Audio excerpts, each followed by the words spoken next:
I am excited and confused. Confused about the cast change, but excited for what's to come in the next episode, or at least I think the next episode, based on the way that this one went. The Wall of Fame is the 10th episode of the first season, currently the only season of Back to You, directed by the wonderful James Burrows. And as always, there will be spoilers from now as I go through the episode and share some thoughts. And the confusion happened very, very quickly, because in the opening scene, Gracie phones, well, she's phoning her mother, but she's not there, so Chuck answers. She's phoning to say she made the honour roll. But it's not Gracie. It is Gracie, but they've recast Gracie. I understand recasting when there's a new season. It's never great, but I understand. But recasting 10 episodes in, I don't get it. And as soon as I saw her, well, my first thought was, she's significantly younger than Gracie. But then when I thought about it, she actually is more, I think, suited based on the age. I thought Laura Marano was brilliant as Gracie, absolutely loved her, and devastated by the cast change in some ways. But then I thought about it, and she was 12 when the show first aired in 2007, according to IMDb. And yeah, she does actually seem older than 10. She does seem older than Gracie's age, whereas the recast, she's played by Lily Jackson. I'm sure she's going to do a great job. She is actually 10 when this aired in 2008. So maybe, yeah, she is probably more like the age, but I still don't understand the recast. It's not like Laura Marano aged dramatically over the few months before the recast. So very confused by that. If anybody has any more information, please let me know. I did some Googling. I couldn't really find any proper answer about why the recast happened.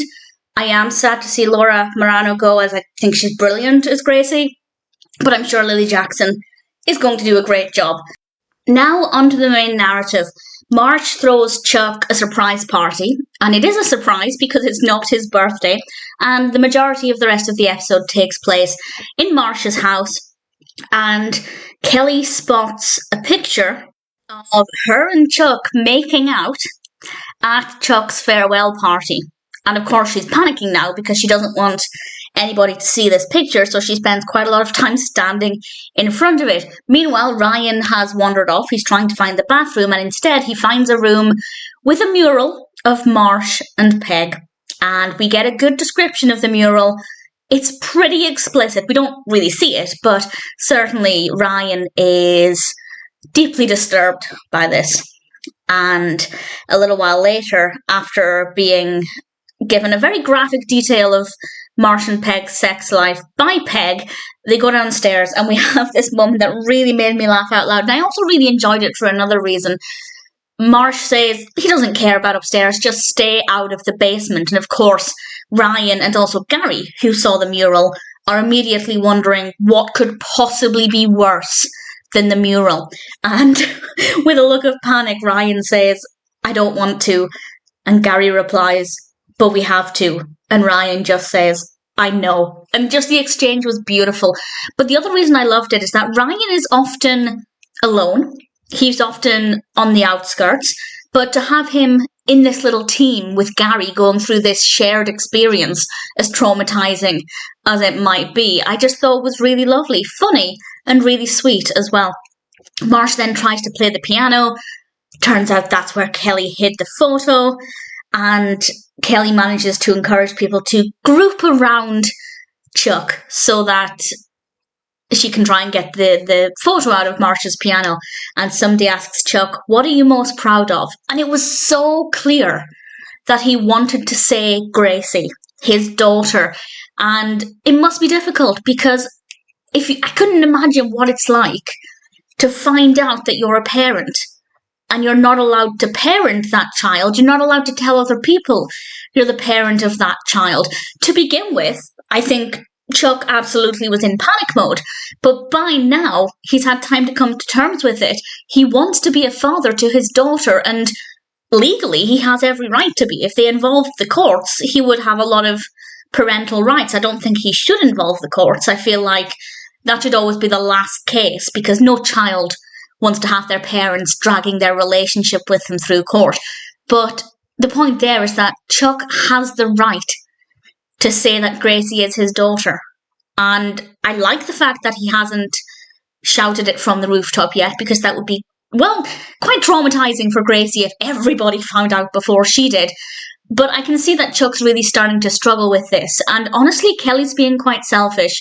I'm not necessarily saying I would behave differently if I was Kelly in this situation, and I understand her motivations to want to protect Gracie. But at the same time, she's denying Gracie of a father. And she's denying Chuck of the daughter who is rightfully his. And it's not a good look. I understand her motivations, but I don't necessarily think that they're the right thing to do. And Chuck actually does kind of tell somebody. He's outside, he's leaving the party, and he tells the beer girl. That's what the character is credited as. She's just called Beer Girl. And he tells her that he has a daughter, and she's on in the honour roll. And I was so waiting for somebody to overhear the conversation. They might have done, because immediately after, Marsh appeared in the doorway, but there was no signal that Marsh had heard. They're not suggesting that, but if it were to come out in a future episode that Marsh was aware of this, then I could see that being the case. But the fact that Chuck was able to tell this random person who he's probably never going to see again that he has a daughter and he's proud of her, it was really sweet, really emotional. We then find out, as Marsh was chasing after Chuck to see if he'd seen this photo, that Marsh had hidden $6,000 in the back of the photo frame, which seems drastic. He had his reasons, and of course Chuck phones Kelly asking her where this photo frame is because there's $6,000 in it. She'd put it in the trash. And we end with Kelly and Chuck digging in the trash to try and find this. And honestly, Chuck was really great. He told Kelly he's ready. He's ready to be a father. He's ready to tell Grace. And Kelly finally agrees. She does say, if you leave, I will hunt you down and kill you, which I think is a fair response because, as I said, she is trying to protect Gracie.